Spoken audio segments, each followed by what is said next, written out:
Naamoy chance makadaog?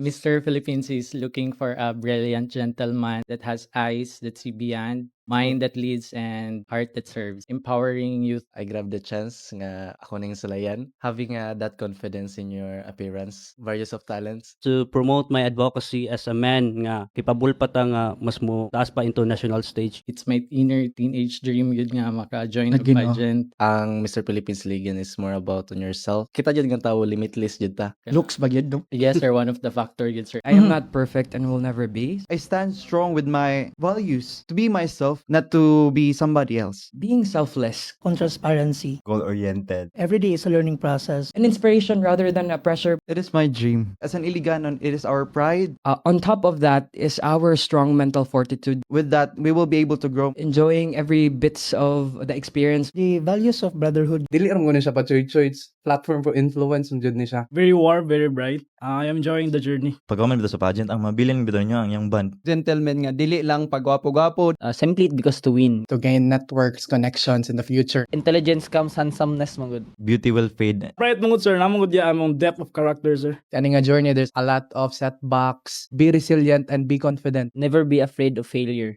Expect disappointment and you won't be disappointed. Mo ginang pinaka-importante rather than those prize nga inyong makuha at last. Learning to embrace failure. Ako lang gina-enjoy ang moment. Nga mo ipakita sa bantao nga kaya gyud namo. Naman may kaugaling ng uniqueness. Take every opportunity. Always wear the invisible crown of humility. Start taking risks. It could also maximize the idea about culture and tourism. So when we become comfortable in life, that is the killer of progress. We carry the voice of Iligan City. Respect one another's differences. Unsaon man ang moadto ka sa tubangan din plastic di ka, di ba? See the unfamiliar in the familiar to empower similarities rather than differences. He has the heart of understanding and a heart to empathize people.